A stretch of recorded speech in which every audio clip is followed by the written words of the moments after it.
an eye on on who's logging in. So today should be a pretty good meeting because we've done a lot of the work already the last time we met.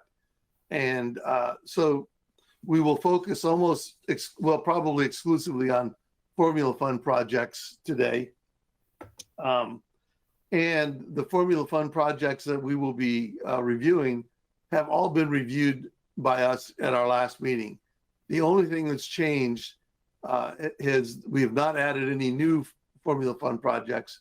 The only thing that's changed is some of the dollar amounts have switched back and forth so that we can make sure that the proposers who needed more money were able to get it, and the folks who could let some money go were able to do that. So that took place through collaboration by the proposers themselves.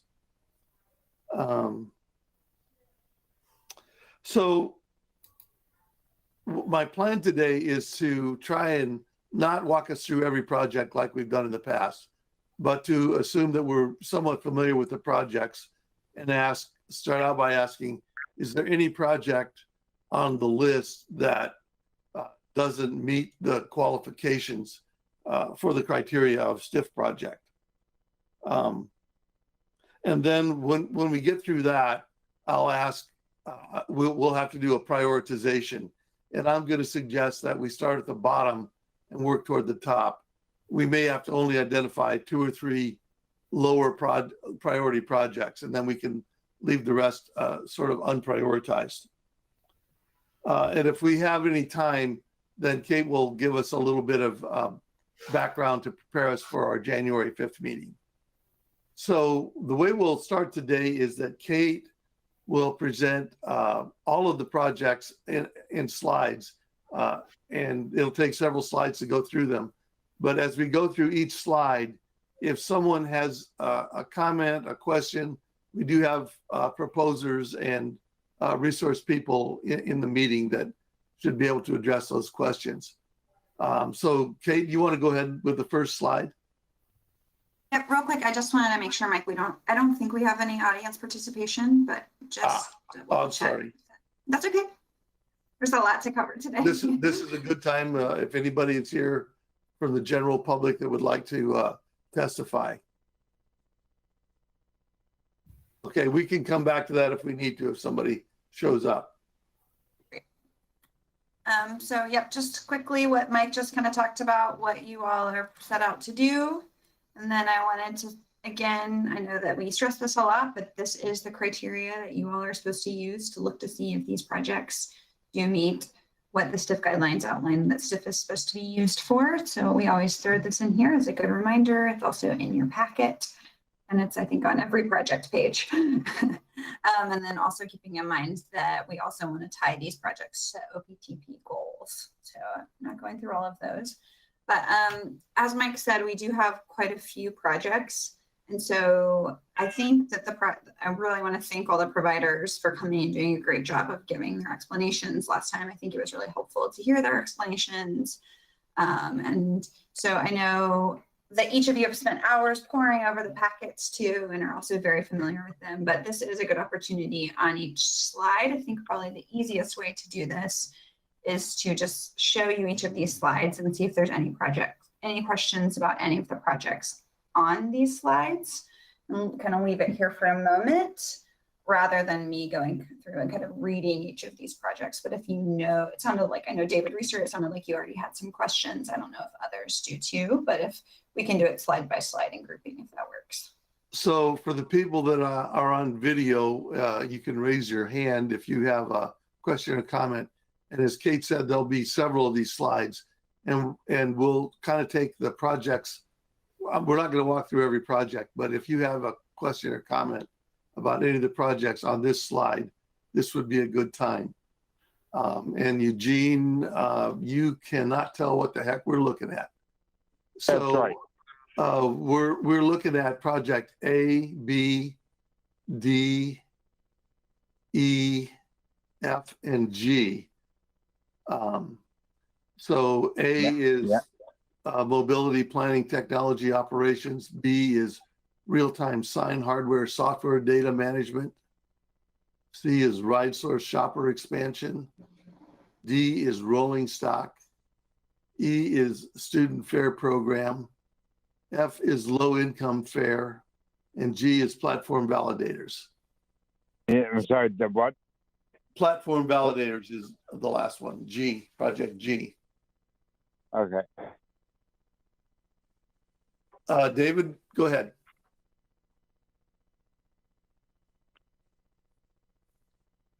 Are you calling Sorry on about me? that. Or- Um, no. Mike, I had a quick question on Project G as to how that met the criteria. And I was just, and I apologize if that was addressed last meeting because I missed last That's meeting. okay. That's But fine. somebody could touch quickly on how Project G maybe meets the criteria. I'd be interested in hearing. So is that an LTD? Tom, are you the right person or Andrew?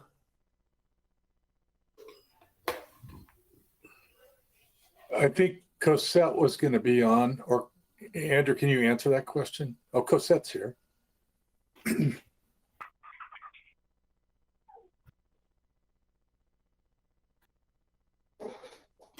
There she is. Can you guys hear me? Because that the question is the platform validators project, and where are the points where that meets the STIF criteria? Sure. So actually, the platform validators are validators on all of our MX stations, which serves our general population, including a large number of folks who are low income and also students. So that I believe that that's how that project meets the specifications. Mike, Go ahead, Ruth. in the application, page 23, the criteria that's listed is number 5. The improvement of the frequency and reliability of the service between communities inside and outside of the qualified entities service area is what was listed. Thank you. Thanks. David, did you want to follow up?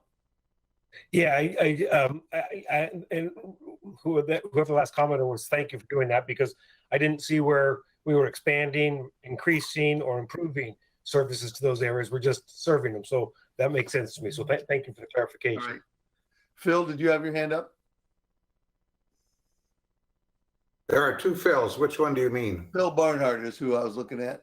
Oh, well, I didn't, but I do have some questions okay.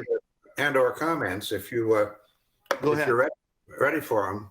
Yeah, go ahead. There are several of these projects that would require the purchase of new vehicles. And several of them seem to suggest that the material in the document says gas.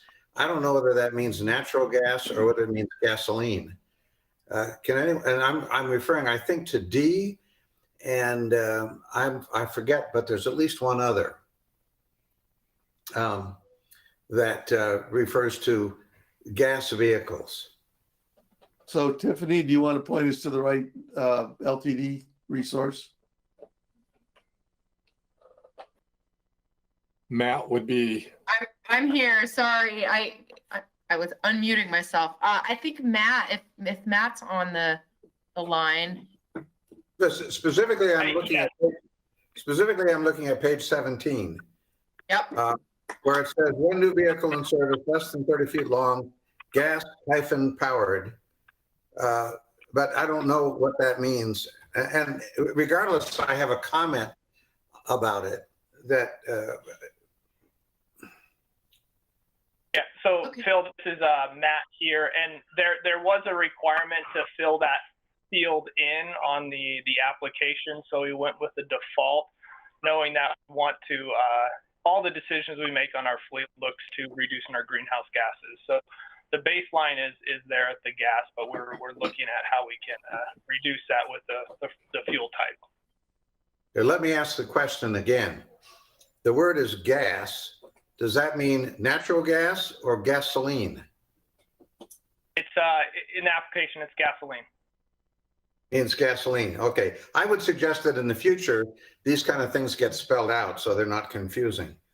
But I think what you just said was a response to the criticism I hadn't made yet, which is that you would consider buying an electric vehicle for that slot instead of gasoline powered vehicle. Is that correct, or did I miss it somehow? Absolutely. We went with the baseline that we currently have, but we're absolutely looking at other propulsion types, electric being one of the ones we're looking at for this. Well, then let me make one additional criticism then. I think we're well past the point when we can put in vehicles that run on fossil natural gas if we have any chance at all of getting the world past the climate crisis. I know that that's in the criteria that we've been given, but I think the criteria that we've been given are wrong, as not because they were wrong at the time they were adopted, but because the passage of time has made them wrong now. So reduced emissions simply isn't acceptable anymore. It's got to be zero emission.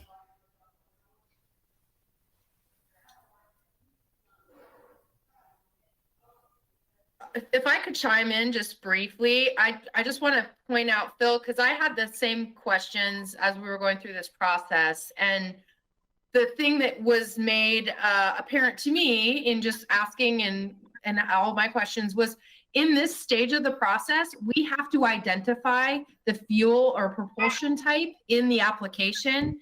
And they require us to put something. So even though it is our intention to allow for our procurement plan to really help us, set a course for the direction that we go with regards to our, the procurement of additional vehicles. At this point in time, we actually have to put something. And so gas was what was selected in lieu of any other information that we have at this time as far as whether or not that would be feasible. So I just want to mention that. If anyone wants to add to my comments, certainly feel free to chime in from my team. Well, let me ask an additional question then when the team's had a chance to comment. Okay, somebody from LTD, and then I got Franny. Well, I still have an additional question unless you want to come back to me. That's fine. I'll come back to you. Thank you. But does somebody from LTD want to follow up on what Tiffany said? I'll just reiterate what you said is that at this stage in the application, you're required to put a field in, and that's going back to that fleet procurement plan Tiffany referenced. We are actively in that process and have a solicitation to really help identify what are those propulsion types in the future to meet our LTD's green that the board of directors adopted. Franny, did you want to comment on this? Then we'll go back to Phil. Not on the fuel type. I have Okay. a different question. Okay, let's go back to Phil then. Okay. Yeah, I'm hoping that we are allowed to indicate that if possible, the decision upon the fuel type should be toward a zero emission vehicle, if that's at all possible to do, and meet the other criteria of the application.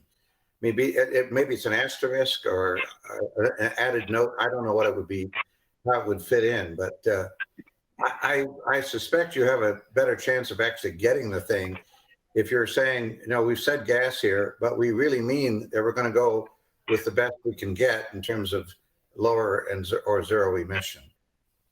So I'd like to do two things. I'd like to ask Kate if there's a opportunity for us to comment or to provide a comment.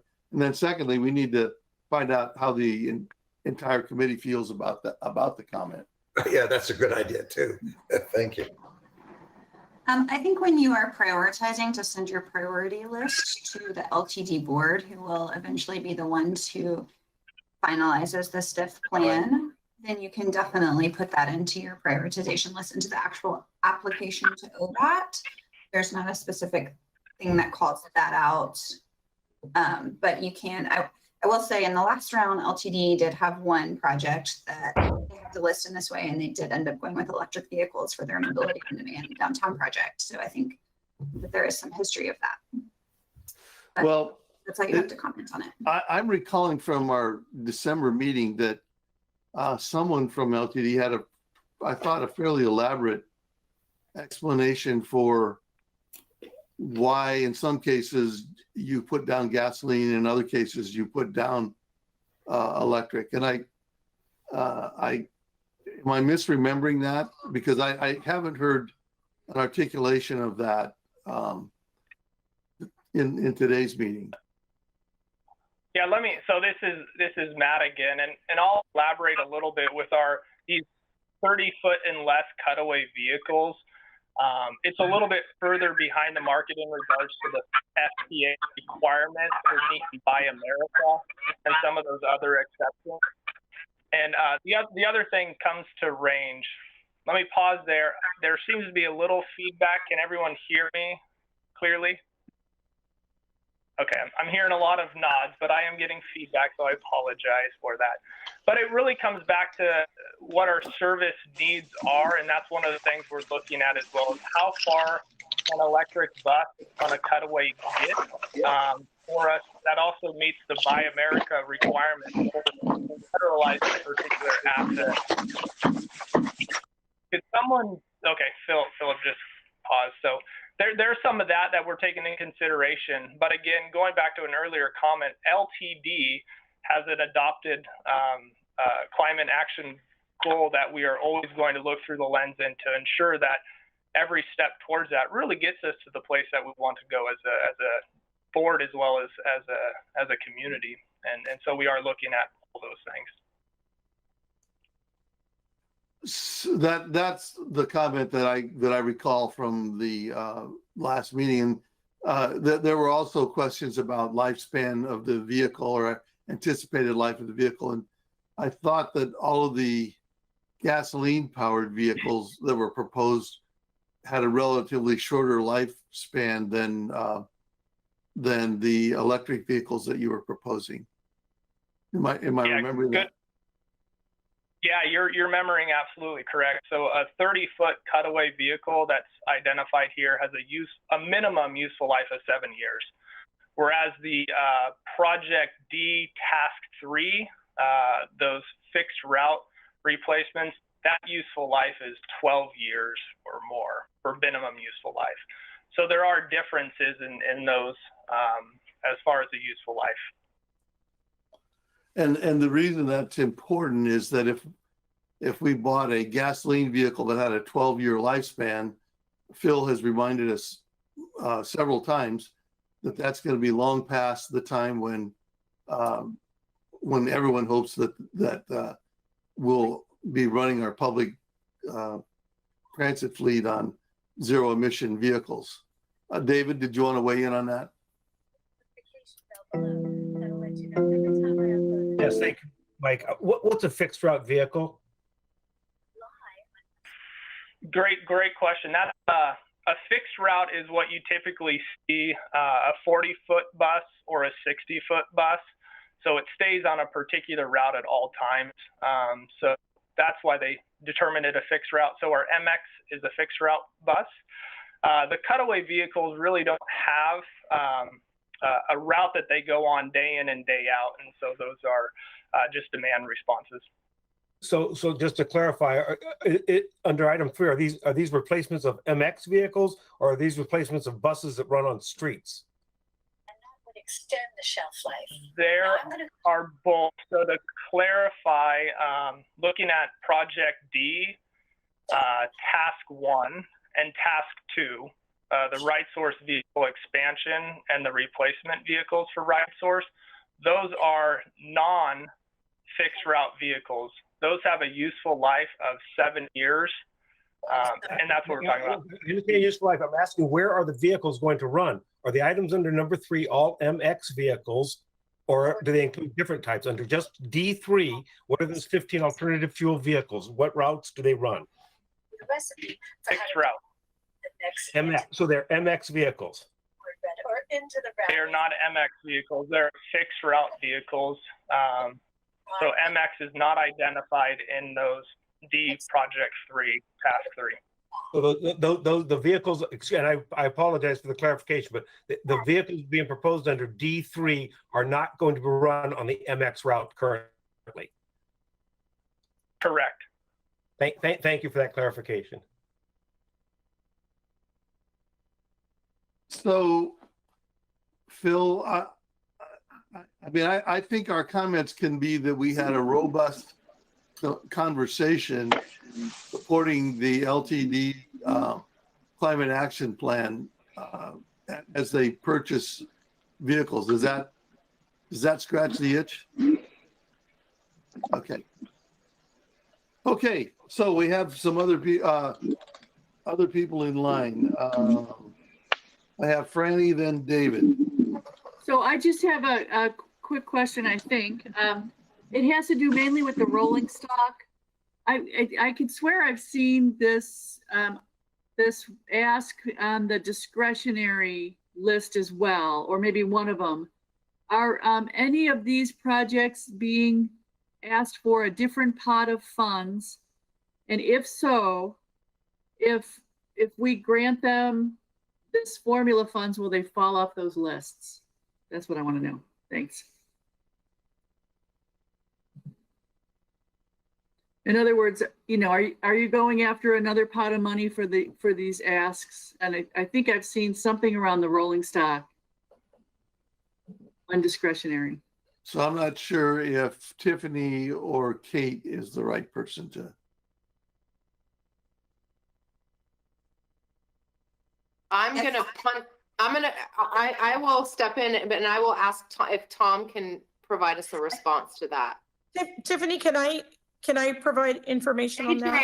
You are welcome to. Thank you. Yes. So let me kind of provide a little bit of a big picture. So LTD has MX buses, the 60-foot green buses. It has the other buses that could be 40 or 60 foot. We call them fixed route because they run on a route. They might run on the 11, on the 12, and the 66, all the different routes. Our fleet is comprised of 100 buses. So the active fleet. So it's a nice round number. It just happens to be that way. So LTD has 100 buses. Of those 100 buses, we run a bus a minimum of 12 years. However, LTD, due to lack of funding, runs their buses a lot more than 12 years. But after 12 years, they start costing a lot more money. And of course, just like an old car, has a lot more problems. And these buses are always on, as you know, because they run about 16 hours a day. So Matt, what percentage of our fleet, and this will answer Franny's question to give a picture, what percentage of our fleet is older than the 12 years? Matt? It's, I think, like 50%, Matt? Sorry, yeah, I apologize. I'm going to get to the actual number for you, but it is relatively high. Currently, right now in our fleet, we have a total of 52 buses that are, or 51 buses that are beyond their useful life, so 51%. So roughly, 50% of LTD buses need to be replaced. So that's like 51, 52 buses. So what LTD has to do, of course, we have to keep old buses. So anytime there's an opportunity for either formula or competitive money, which we call discretionary, we go after money because we're trying to make a dent in that 50 some buses. But of course, every year buses age until they reach. So Franny, when you see that we're applying for buses, it could or could not be the same amount of buses. What we're trying to do is any money comes in is to get us through that dent. So it's not like, well, we're going to get this bus. We don't need this money. We actually need, relatively speaking, $50 million to get back caught up. But of course, we don't expect $50 million. So what we do is we get what we can every time there's an opportunity to continuously make a dent in that infrastructure. So that's why you will always see us going after rolling stock. And similarly, for right source vehicles or any time that we're replacing vehicles, unfortunately, those smaller vehicles, caravan vehicles, they're only good, as Matt told you, for about 7 years. We keep them longer than the 7 years, and it's the same philosophy. One of the things that we can do in the future is maybe when we make our presentations is give you the first big picture. We have 100 buses. This is how many we need to replace. And so that you can see what we're doing. So hopefully that kind of long explanation lets you know that, yes, you're going to see us apply anytime there's federal, state money of any kind, because we're trying to continuously make a dent in the funding of these vehicles. So AJ, you said something that makes me want to go back to make sure that we didn't confuse something we said to David Deviney. When you're talking about the 100 buses, those are all fixed route. They're not the cutaways or the other shorter buses that might be used for other purposes. That's only the fixed route. Okay. So we have, yes, and during this application period, the fixed route buses that we are replacing do not include MX buses. Okay. It just so happens we don't. We've been replacing MX buses with other money, but I believe, and Matt can clarify that, but I believe in these vehicles, it is normal fixed route buses, Matt, correct? Yeah, that is correct. I will comment, last biennium, we did request MX buses, which we just got this recently. So that's why you don't see the MX buses in this round. In this application period. Okay. And I think, Franny, you mentioned something about the mobile wallet, but I'll hold there just because I wanted to make sure that that was understood. Great. That's helpful.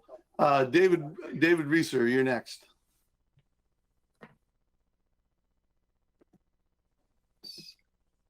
All right. Hopefully you can hear me. Yeah.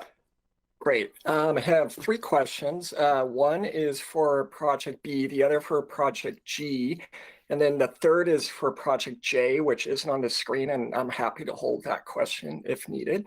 So Project, yeah. Just for make sure that Eugene understands what we're talking about. How about when you say a project alphabet number, say what the title of the project as well. Okay, sure. So Project B has to do with the real-time data. Let me look here. Sorry, I'm jostling screens here. That's real-time sign hardware, software, and data management. Okay, so Project B, the question is, are we past the projected lifespan for the existing signage? With this project request, it talks about upgrading those and things like that. I'm wondering where do the existing signs fit in their projected lifespan?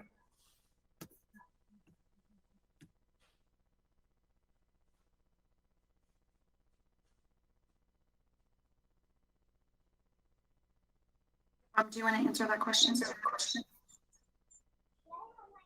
What I know is that we are approaching the, so we have 2 generations of signage now. The West Eugene project has the most current.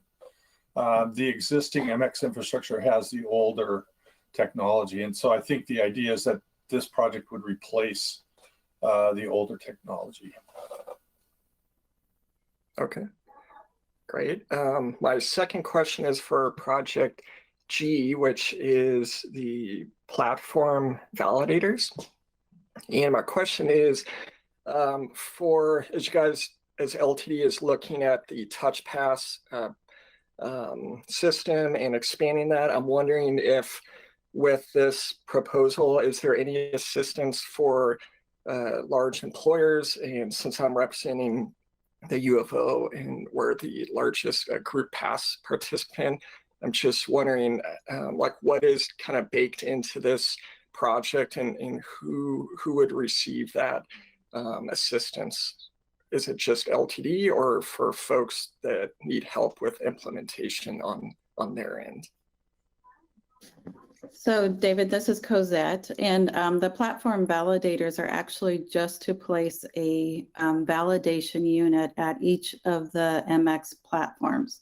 So currently we don't have validators at the MX platform, so it just enables us to actually validate passes before people get on the bus and help the bus to move on smoothly throughout our system. We do work with several large employers, as well as you mentioned, the University of Oregon. So what we can do with the information that we collect is to collect aggregated data. So that would be something that would be of interest, I would imagine, and helpful for the employers and for the organizations to know the usage of the system. And it also will help LTD in planning our routes and understanding how people are using our service. So it really is just placing hardware out there and all of the connections and infrastructure that's needed to support that. Okay, thank you. Yeah, this question I had was in the context of UFO ID cards that are currently used by students, staff, and faculty for a bus pass. And I think our cards use antiquated type of technology. So anyways, there's quite a bit to it, more to discuss than for this meeting, but that was the context I was asking. So and then my last question is for Project J, but that is not on this sheet. How Should I about wait? hold off until we get to that slide? Okay, great. Thank So you. I have Philip Sheemhugh and then Sherry Moore next in the queue. Hi, Philip Sheemhugh here. My question was for Project F. So it says 75% discounted fares to nonprofits to distribute at no cost to participants. And I'm just wondering which nonprofits are we actually giving it to? So is it like a specific one? Is it all of them? Like, how is that determined? Which profits? So this is Cosette again, and I oversee the low-income fare programs. And the low-income fare program, those discounts are available to any 501c3. So if you're a 501c3, you can enter into an agreement with LTD to purchase fares at a 75% discount and then make them available to clients and affiliates of your organization. There is no limit at this point. We're open to any 501c3. Thank you. Sherry Moore, you had your hand up a while ago. Do you still have a question?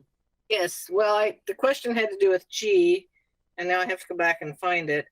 The platform validators.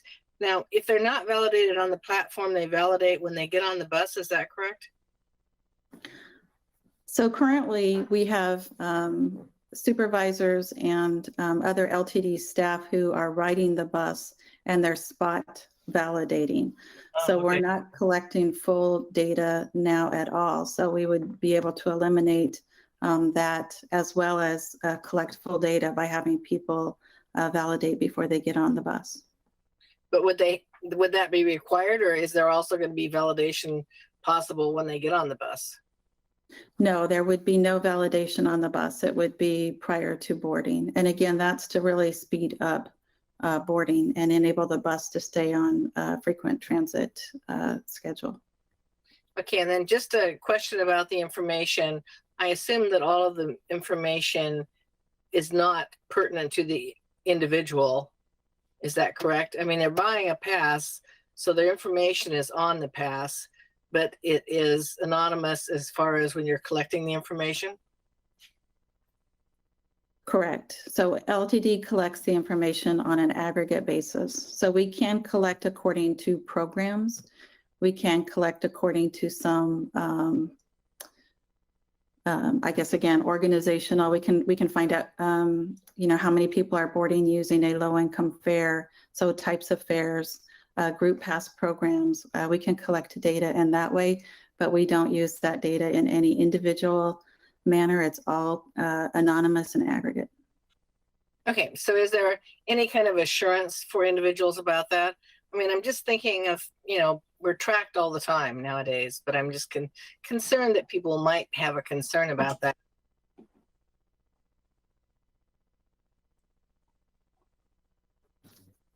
I think that's a great question, Sherry. I haven't had anybody express interest in that, but there is some, there are agreements with TouchPass and there's agreements with how LTD uses that data. So we can make that publicly available if that's something people are interested in. Well, I'm just thinking that, when people buy a pass, maybe they weren't aware that that pass is being tracked. I'm just interested that people might hesitate for the validation.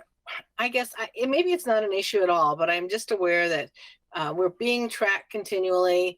I'm amazed at the emails I receive now because I was online looking to buy something. And so, wow, that information's out there now and I get all sorts of emails. So it's just one of those issues of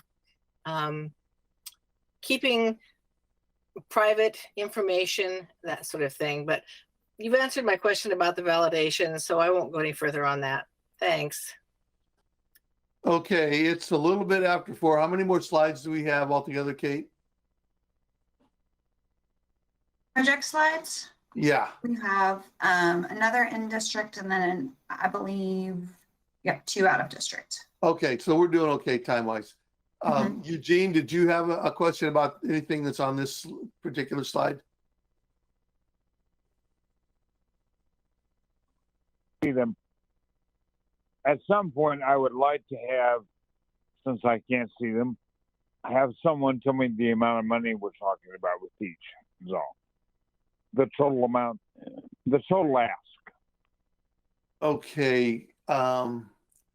Did you receive the packet by chance? Yes. Okay. And I read through it. Okay. So we can do that easily with this slide. Why don't you go back to the first slide, Kate, and I'll just do that right now. So the Project A, LTD New Mobility Planning, Technology and Operations, total was $2,045,000. Project B, the real-time sign hardware, software, and data management, total project $1,100,000. Project C, Ride Source Shopper Expansion, total project $200,000. Project D, Rolling Stock, total project $8,532,874. That's pretty precise. Yeah. Project E, Student Fair Program, $1,700,000. Project F, Low Income Fair, $1,700,000 as well. And Project G, the Platform Validators, $525,000. Okay, thank you. All right. So go ahead, Kate. Let's go to the next slide.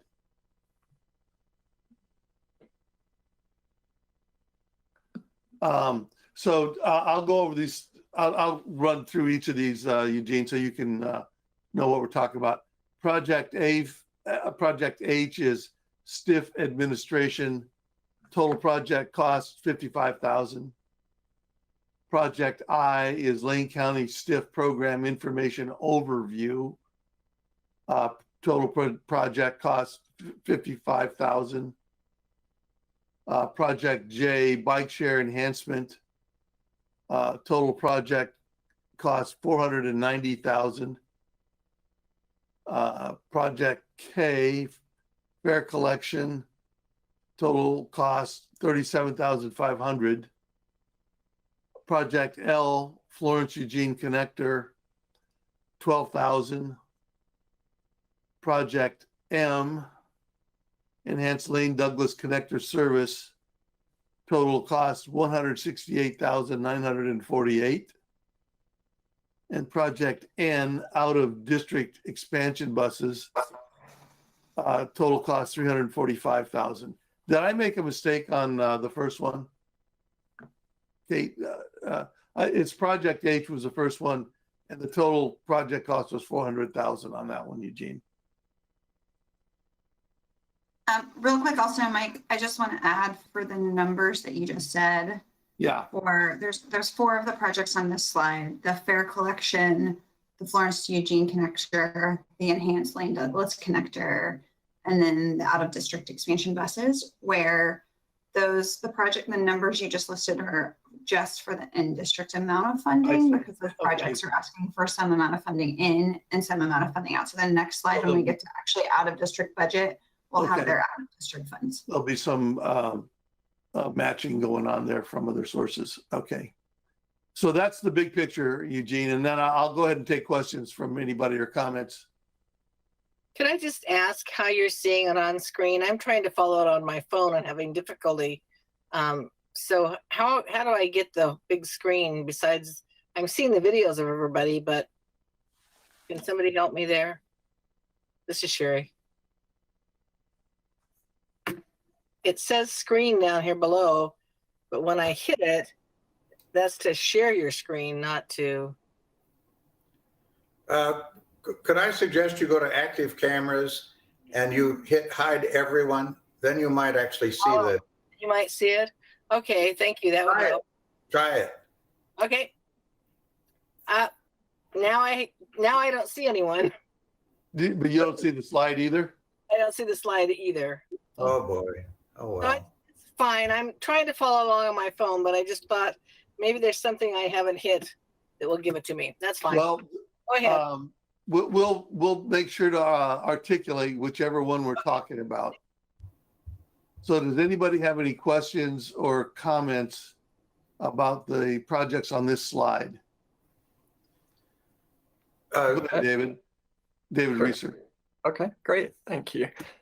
Let's see. My question is for City of Eugene, if they're on this call, which I think they are, for Project J for the bike share. I was curious, knowing that the City of Eugene has not yet selected a bike share vendor, but are going through that process. I'm wondering, with this proposal with expansion of the system, if like how that would play out depending on like a type of vendor that you pick, if it's nonprofit or for-profit, things like that. I'm just wondering the timing of this versus, because we're applying for this now without having selected a vendor and not knowing the type of business that they operate. Yeah, I think the timing is actually really great. We are really looking forward to setting up our new operator for success. And we are in the middle of the RFP process. And so I can't really talk too much about the details of that, but I can say that we hope to, by March, have a new operator in place. We did have a great pool of candidates, and as you know, we're really happy with the proposals that we have, and we know that any of the ones that submitted their RFP would be great candidates to work, great operators to work on the new bike share system, or on the bike share system as the new operator. And I think that these funds, the contract that we negotiate with the new operator will lay out how the funding piece will happen with them. We have funding from Peace Health as the sponsor, and that contract is with the City of Eugene. And then we have funds that the City of Eugene puts forward from our wellness funds to help pay for our employee fares. And we think that all of this will be laid out in the contract, and so these funds will be a part of that. And as you have probably seen in the application, is that there are certain pieces that we we want this new operator to utilize, including a low-income fare, looking into lowering the age restriction, just ways that we can make the bike share system more accessible to more people.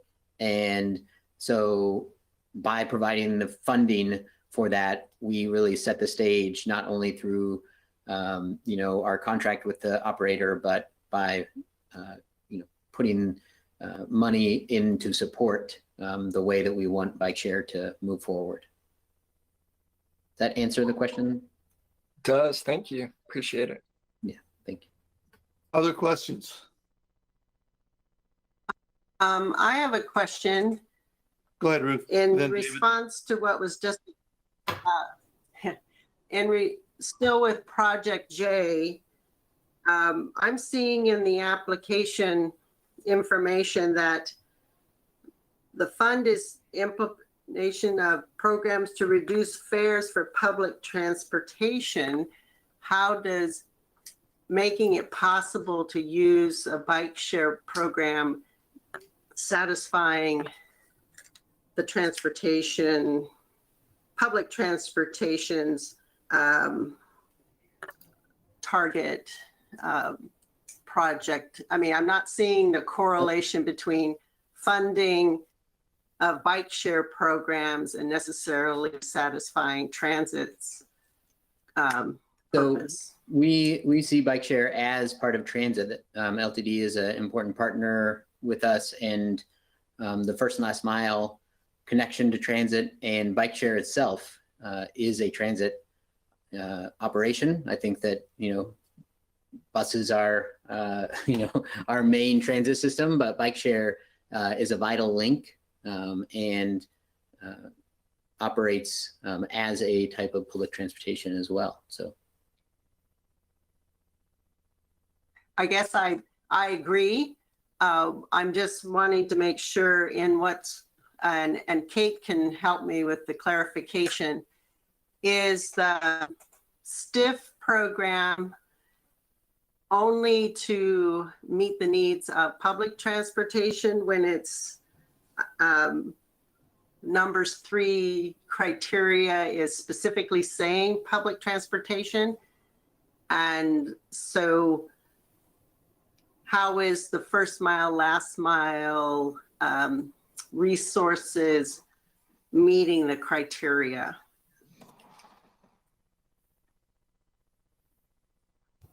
I think to kind of go back to what Shane was saying, the city is presenting this bike share as a mode of transit, and I'm actually pulling up the definition that the guidelines have for exactly what transportation is, but it does define public transportation. It does define it as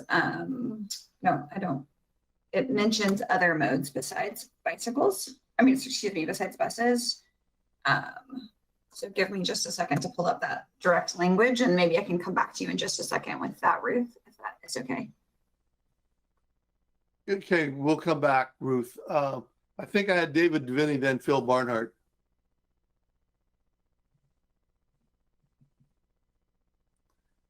Thank you, Mike. I had a quick question also on Project J. I was looking at the numbers, and I noticed that marketing, as we added $250,000 of rolling stock, our marketing budget went from 23% of the total to 27%. And typically, I think of as we expand a project, marketing dollars might expand with it, but typically at a lower percentage of the total. So I'm a little curious as to why the marketing as a percentage of the total Project J increased on this last request. So I'm sorry, you said that the marketing increase did not match the increase in the service area? So Shane, this is probably not your question. This is probably an LTD question, isn't it? As a percentage of the project, marketing went from 23% of Project J to 27% of Project J with your last request. I'm surprised that that marketing as a percentage of the total went up. It went up $100,000, which was the same percentage as we had for the expansion of the fleet. I would have guessed I would have seen some efficiencies of scale with marketing. Yeah, and I think that some of that is that, you know, we have an existing system, and an expansion of that system isn't just expansion of bikes and stations, but it's also an expansion of operations. And so we are expanding into new areas. And so as that expansion happens into the north part of town or farther west or farther south, then we do see really an exponential need to target market in those areas. And so the marketing need is actually much greater than sort of serving our core area, which, you know, some of the first expansion that we were looking at is, you know, an earlier phase that doesn't go out as far and really sort of refines and adjusts and expands a little, whereas this other expansion would be larger and would require, you know, a different kind of outreach effort. So Shane, I don't know the extent to which this is a factor, but when the bike share program had some funding go away, I assume that meant some deterioration of the program. And in some ways, you're talking about a relaunch.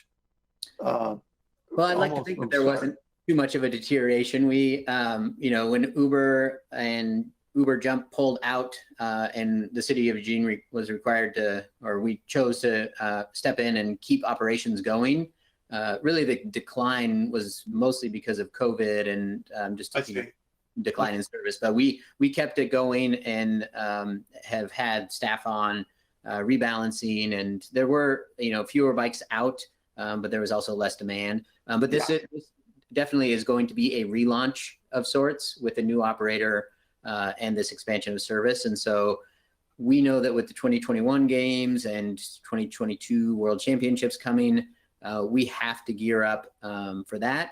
And we have to gear up because we were already, you know, the system was already going strong, and we really would have expanded earlier if we could have, but we were frankly limited with our Uber contract. So this is one of those cases where it was a rough storm, but the silver lining is definitely there. And these funds will really help bring bike share and that silver lining to sort of full fruition with a new operator. So we're excited about it and know that these funds will really help set a good foundation for this new operator and for us as the city, with some other pretty exciting things happening in the bike share world in Oregon overall. So, yeah.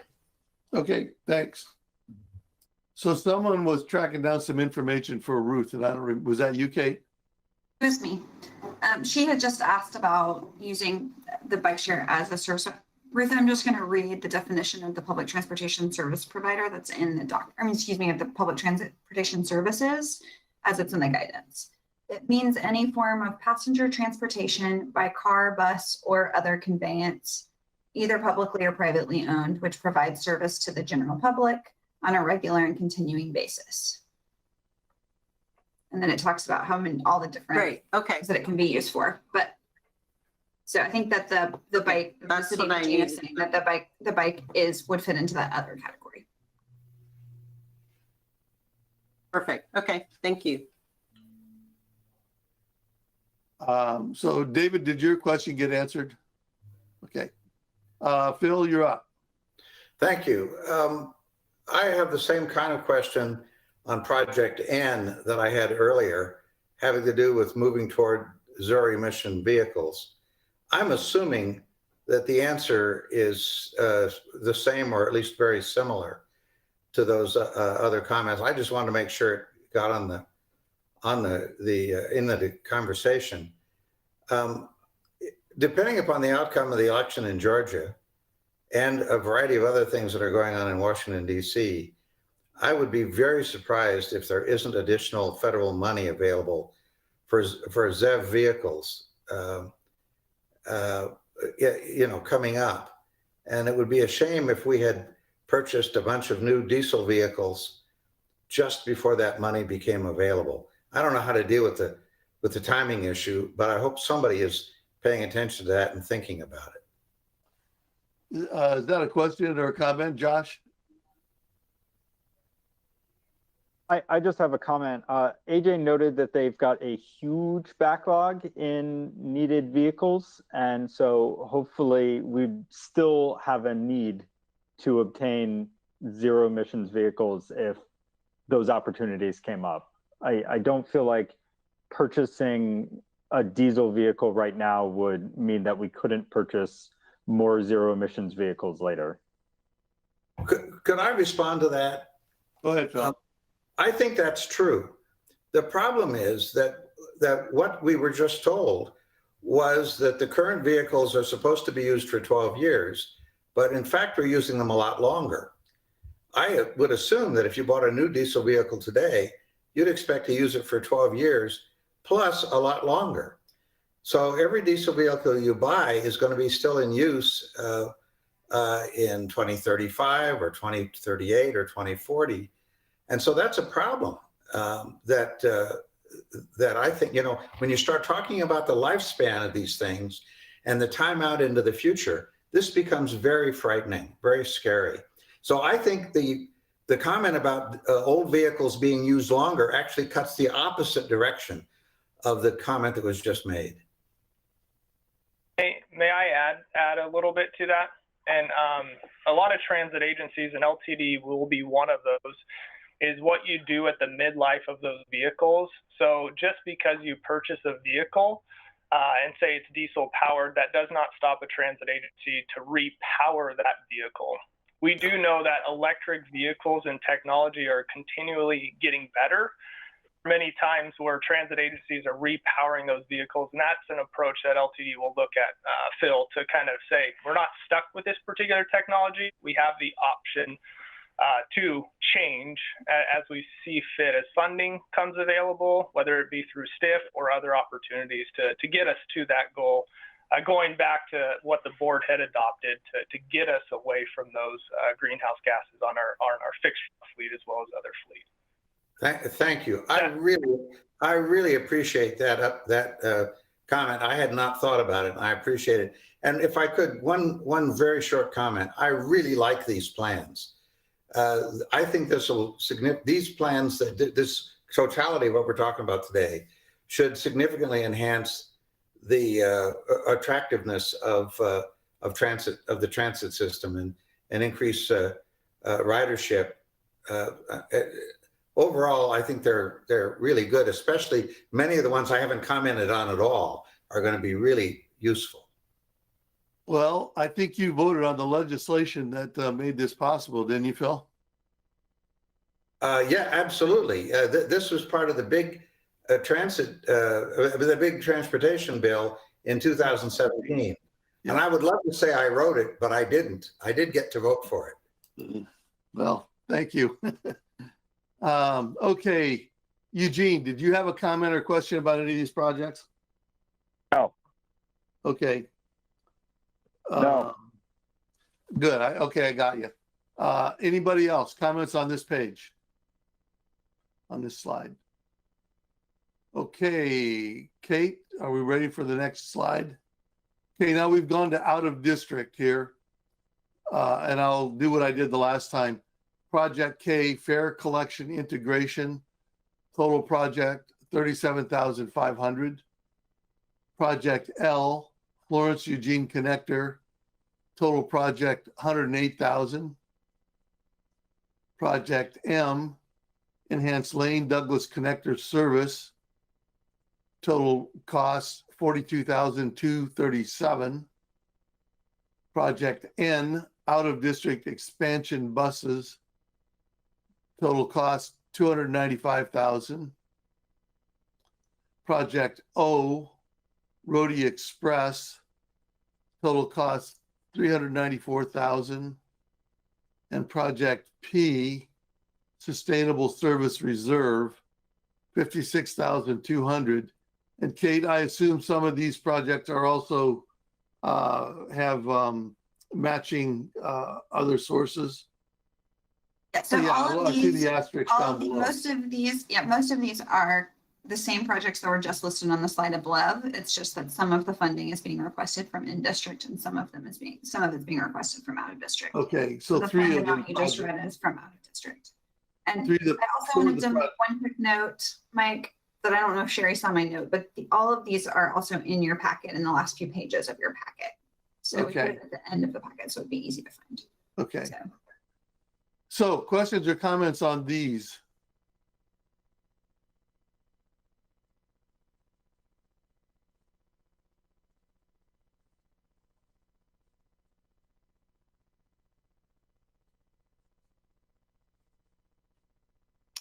Okay, I'm not seeing any.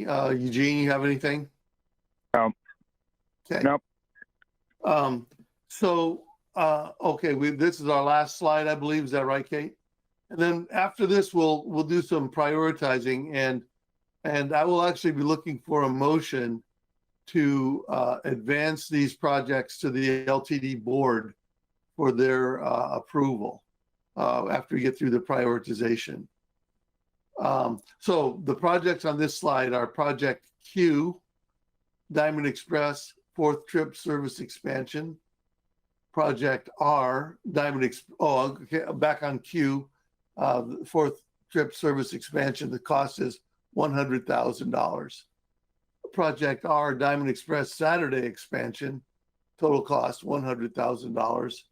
And Project S, Florence Yachts Connector, total project $60,000. Total project cost. Any questions or comments on these projects?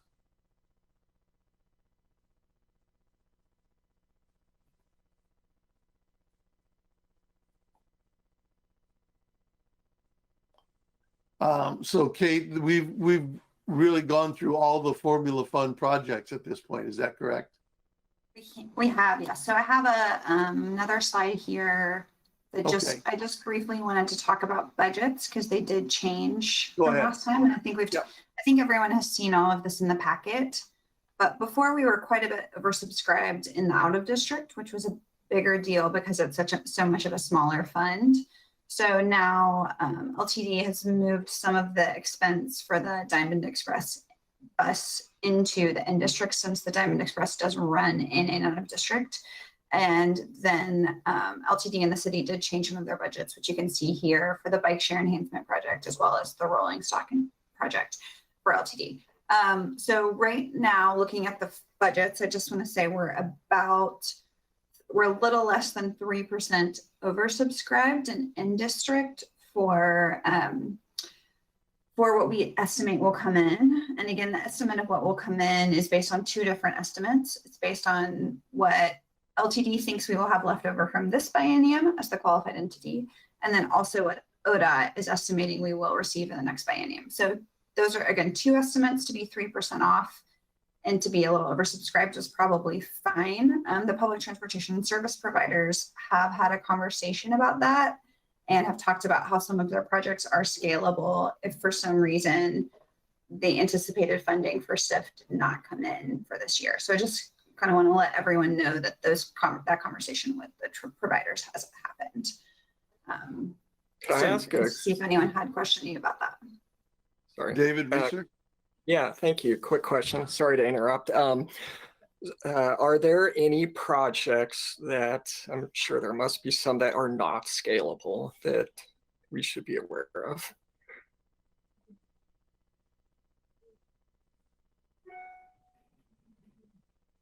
Can I go ahead, Tom? David, so would another way to ask your question be to ask which projects are scalable? Because that might be. We have a specific strategy for addressing. Okay. Yeah, maybe if you could expand on that a little bit, because I know with this many projects in a committee, they were all talking over Zoom. It's going to be, I would predict, challenging to try to adjust necessarily which ones. So yeah. So and as Kate mentioned, we had a discussion, the applicant group that Kate moderated, and what we got to was that LTD is able to scale back a couple of projects in a way that can balance the in-district request, and we would do that by And these are rolling stock projects. The Ride Source project and the Fixed Route project, we can scale back by the required $495,000 to balance everything out. So we do that, I guess, in order to make sure that, all the projects move forward. Okay, So, great. Thank you. Go ahead, David. Yeah, thank you. That helps answer my question. In terms of prioritizing, I'm wondering if a response might be that we would rely on the scalability of the in-district projects rather than prioritizing. If we ran out of money to do the projects on the list, that we would use the scalability of the in-district projects. I don't know how that works for LTD, and Kate, I don't know how it works for the rules that we're operating under.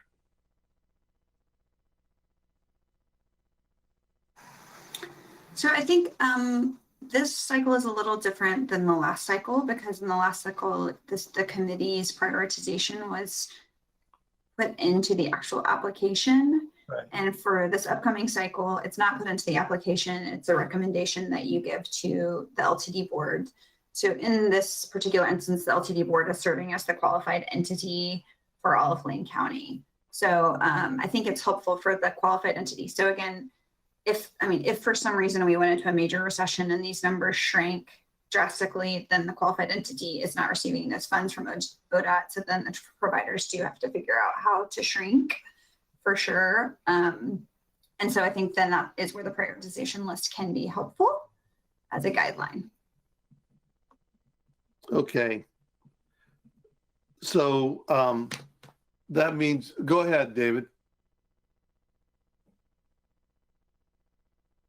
Sorry, Mike. I was just curious, when LTD is considered scalability, have we taken into concern matching dollars?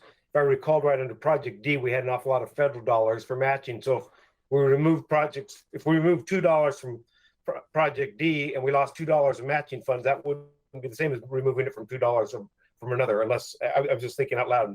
Tom, maybe you can address whether that's been addressed or not. I hope I was clear. Well, first of all, let me see if I've got clarity around your question. I think what you're saying is that the way we're matching, and from one perspective, we're matching federal funds with STIF, and from the other side, we're matching federal funds with STIF. And I think what we're saying is that we have the ability to scale back the project in a way where I should say we're scaling back the amount of STIF request, and we're backfilling that with other funds. So the project as a whole moves forward, but with a different funding mix. So we have scalability as one lever that we could use, but if I understood Kate correctly, it sounds like it would be helpful if we could at least identify 2 or 3 projects as lower priority projects in case the cuts need to be made. Do I understand that correctly, Kate? I think that could be used in a decision making in the future if needed. All right. Okay. So does anybody want to propose a project for consideration as a lower priority project? Go ahead, David. I'll jump in. My proposal would, let me start by saying these are all great projects, and it's always very challenging in these circumstances to try to rank things. So that being said, of course, there's budgets, right? So looking at this, I would recommend that Project B, which is real-time sign hardware, that one be a lower priority, at least a portion of that. Now, tied in with one of my first questions I had with wondering kind of the existing lifespan of the existing signage, whether or not they've reached the end of their useful life or not.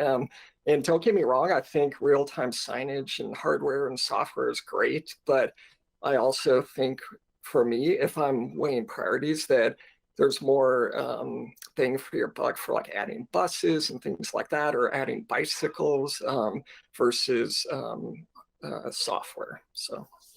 Okay, we've got one proposal on the table. Philip Shimmy here. Sorry, can I make a proposal? I would say Project E, the student fair program, should be more so low priority, just because it more so deals with kids, and with COVID, schools aren't really like open as often. So I'm not too sure, but I would think that Project E should be low priority. Thanks for your suggestion. Others? I think what it will do is we'll get several suggestions on the table, and then we'll sort out which and how many we want to identify as lower priority. Are there other projects that anyone would like to propose?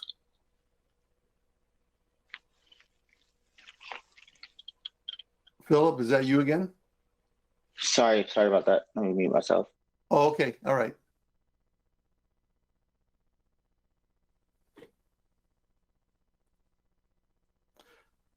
I actually was wondering how people might feel about the Ride Source Super or Shopper Expansion program.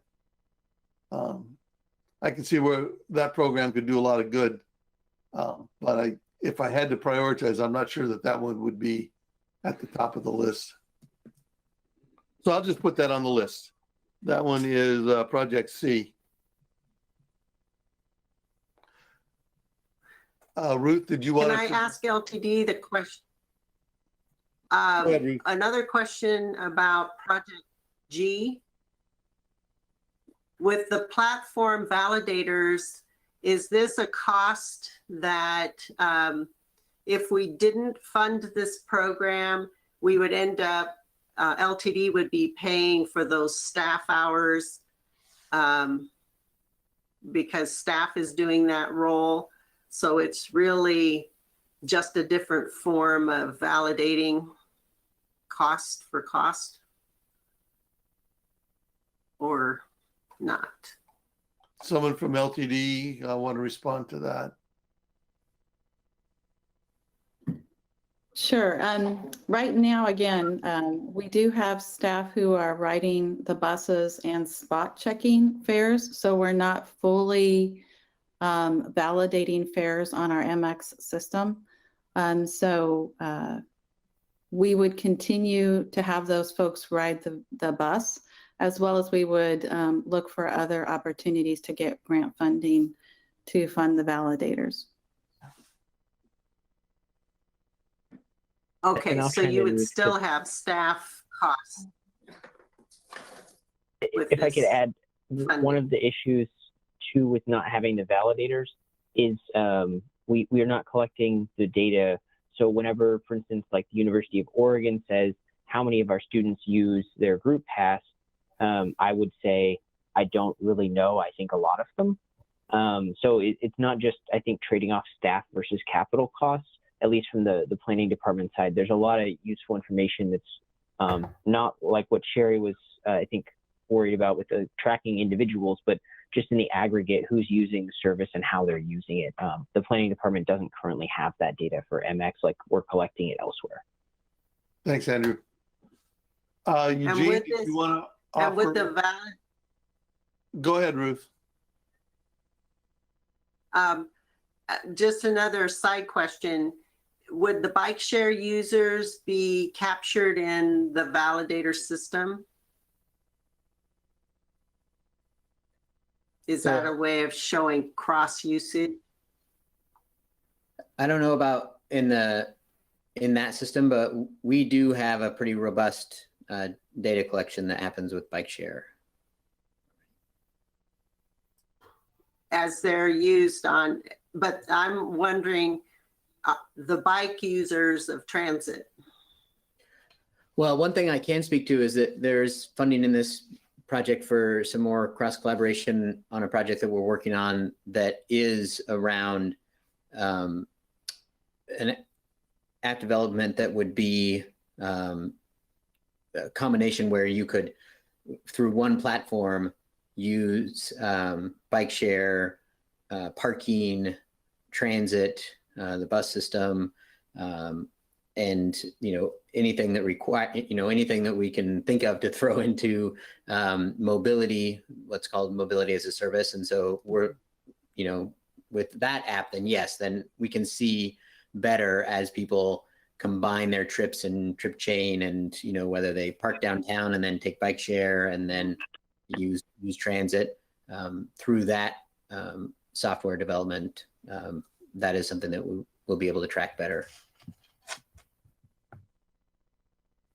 And that's through your program, which is separate from these platform validators. Am I understanding correctly? Yeah, it's not part of the platform validators, but there is another. Well, I'm not sure. I'll have someone else speak to the platform, to Project B, because I think there's a lot more in there than that hardware, and I'm not sure if the software piece is in that one or in something else. Well, Ruth, would you want to suggest this project as one of the ones that be a lower priority?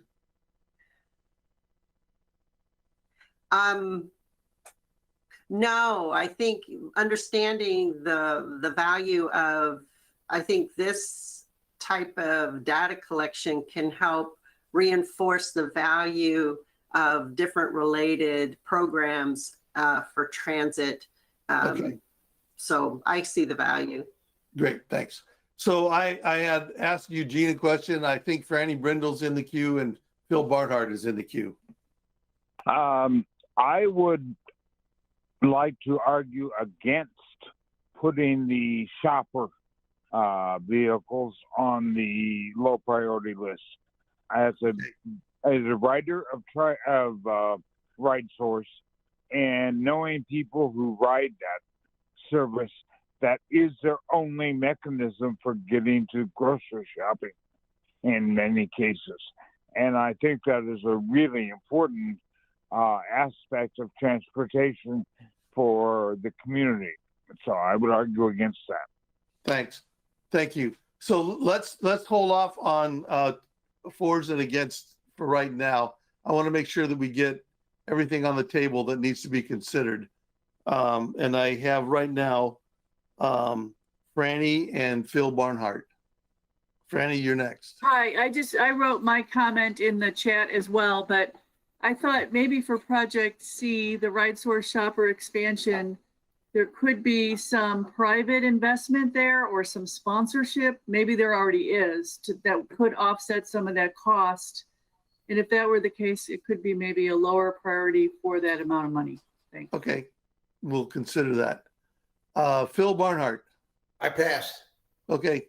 Anybody else want to put something on the table for consideration? And I don't think we have to have a long list. I think maybe 2 would be enough. AC, I'm not sure who that is. This is Amy. Amy. I put a note in the comment. It's really because these are all great projects. I was just wondering if maybe it would be possible to prioritize the projects that have other local partners like Bike Share and the connector services, and if it would be possible to give TD staff and the board the discretion to figure out what to do if there's a budget shortfall with their other projects. I see a thumbs up from Phil Barnhart, but Kate is I've kind of pushed Kate on this a little bit over time, and the vibe I'm getting is that the folks who are administering this would like us to specifically identify some potential lower priorities. Go ahead, Caitlin. You can talk for yourself. No, yeah, that's all I was going to say. I'm not quite sure I understand your question, Amy. I think you're asking. Can I respond to that, Mike? Go ahead, AJ. Yes, I actually concur, Amy. I do think we want to prioritize those local partners. At LTD, we can scale back on some of these projects. What I would say is, I think Dave Reeser had a very good point on Project B. The real-time sign hardware, software, and data management is a scalable project because we can maximize that usage. This funding is for a 2-year process, and we would utilize these dollars to start the project and get as far as we can. And then if we still needed funding as we go through the different stations to upgrade them, we could scale that project. So I would say Project B is scalable. The other project that's, well, no, Project G is not scalable because when you put platform validators, you want them on all of them to be consistent. So that is not a scalable project at all. But what I will say is, I think the easiest one based on its dollar amount and the way of implementation is Project B is the most scalable project here. We could go after rolling stock only because it's a big dollar and you can scale that back. But I do think that really putting the importance on the equipment to transport people, being the fact that we have such an old bus fleet, that although rolling stock is very scalable, and it is a big dollar amount, so I do want to let the committee know that. My recommendation would be Project B for scaling that because we can manage that according to whatever budget we have. Okay, we have moved into pros and cons, and we've only got a few minutes left. I don't think we have to come up with a certain number of low priorities. I think we could probably get away with identifying Project B as our recommendation for a low priority project. David Reeser, did you want to weigh in? Yeah, I was just gonna echo just a little bit of what I just heard AJ mention, that to me, when we're talking about transit, that I try to look through the lens of first of all, who are the vulnerable users of the system? And I think that would be low income individuals. And also, I did hear somebody mention the student program, and I actually remember several years ago that I think it was the Betsy program that funded that, and then that funding went away. And that was a big impact to our community. And these projects, if I'm looking right at the timelines, they say 2022, 2023. Let's hope to God we're all vaccinated by that point and we're back to some resemblance of normal. So I would expect that students are back in school at that time. So I just wanted to mention that. And in terms of the rolling stock, like AJ was saying, that the actual physical buses are what transports people. So I think that's, to me, a baseline of trying to get passes in people's hands and buses out there. So I would propose that we keep those as high ranking. Thank you. Okay. So would I be jumping the gun by concluding that we are leaning toward the real-time Project B, as in boy, real-time sign hardware, as the project we would recommend as a lower priority project? How about thumbs up and thumbs down? Yes. Okay. All right. Okay. Okay. So, Kate, will that fill the bill? I just want to get a little clarity and make sure, and I think that, AJ has been very supportive of this, but if you had to list them, you would list the group of non-LTD projects higher priority than and ask LTD to scale their projects, with the lowest one being B. Is that what I'm I just want to make sure that that's what I'm understanding and hearing. Is that correct? Okay. AJ, did you get that? I could not. I was trying to listen in. Sorry, my speaker was going out. Go ahead, Kate. I just wanted to clarify from the committee that what the committee is saying, what I also hear AJ is saying, is that thinking of it as in groupings, you would think of it as all of the non-LTD projects as the highest priority. The LTD projects is right below that, with the project B, the real-time sign hardware, as the lowest priority LTD project. That is Just want to make correct. sure. Okay, that's what staff just want to make sure that's the recommendation that we send to the LTD board. Yes. Bill Barnhart. Well, I don't think I agree with that characterization. I think what I understood we just agreed to was that Project B would be a lower priority than other projects. I wouldn't want to add to that characterization that there's some kind of a distinction between in-district projects and out-of-district projects, except of course that we're talking about that one. I mean, several comments were made about things like student fare program being lower priority. I don't agree with that at all. I think it's a very high priority. And I'm afraid that if you say between these two groups of projects, the in-districts are lower priority, that misstates what our recommendation really is. I'm sorry, Phil. I wasn't saying that. I was saying within the in-district project list that LTD has the capability to scale their projects back, and so that LTD would be the one to scale their projects first. So that means we would list the other in-district projects first, but that they're a completely separate prioritization process than the out-of-district. Ah, okay. That last comment finally gets through to me. I now understand what you're saying. These are in different pots of money. Correct? Yes. Yeah. Okay. So, Kate, do you feel like you can fairly characterize the committee's position? Yes, for the in-district projects, yes. Okay. So it is 4:58 p.m. I'd like to end by 5 if it's at all possible. And I would like to entertain a motion to the effect of that we advance the formula fund projects that we've just considered to the LTD board with our recommendation for approval. So moved. I so move. Oh, I second then. Okay, David Reeser made the motion and Sherry Moore seconded. Now we'll have discussion.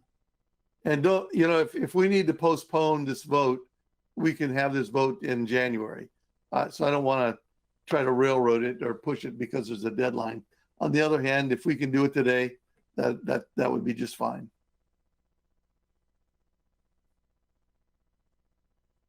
I call for the vote. Okay, I think Rachel will do a roll call on this. Okay, will you just call each committee member and ask for a yay or a nay, or I guess some people may want to abstain for some reason. Sure. So I have Phil Barnhart. Aye, yes. Amy Cubbage. Yes. David Devaney. Yes. Mike Eister. Yes. Josh Herring. Yes. Josh Krasinski. Yes. Susie Lacer. Yes. Ruth Linos. Yes. Sherry Moore. Yes. Eugene Oregon. Sorry, go ahead, Eugene. Yes. David Reeser. Yes. Philip Shimhue.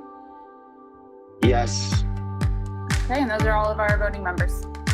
Thank you. I want to thank everybody for a robust conversation, engaged conversation. I think we can accurately report to anybody who wants to, is interested, that we analyze this information. We talked it over among ourselves, carefully asked questions until we were satisfied with the responses. So I want to thank the proposers as well. This is a very thoughtful list of projects, and it advances what the intent of the legislation was. I'm about to adjourn us, but I see Phil Barnhart's microphone on. Oh, I completely agree with what you just said. You're absolutely right. And the people who did the work should be congratulated. Thanks, Phil. Kate. Okay, so we just voted on in district. So at our next meeting, we'll vote on out-of-district formula funds. Is that correct? And then we will also, in this week's packet, you did have a supplemental packet, which we'll be reviewing, and I'll send a new packet, but we'll be reviewing for the other STIF programs. So that will also be a robust discussion with a brief summary. So there will be a lot of information in the next meeting. So I want to put that out there that there will be a lot of information. I'd like to make a staff recommendation that potentially we would want to either schedule one extra meeting in January or have that meeting in January. If it's a little bit longer if needed. Including SBC at 5:30. But we can, or at least be prepared on January 5th to discuss holding another meeting if needed. You got something? Yes, I had a question. Because I will no longer be on the city council in January, so am I on this committee as a city councilor or as just a individual? You will transition to be on this committee as an individual. Okay, but I don't need to replace myself with a city councilor. Okay. You do not. Thank you. Anybody else? Well, I hope everybody has a happy and healthy holiday season, and look forward to getting back together in January.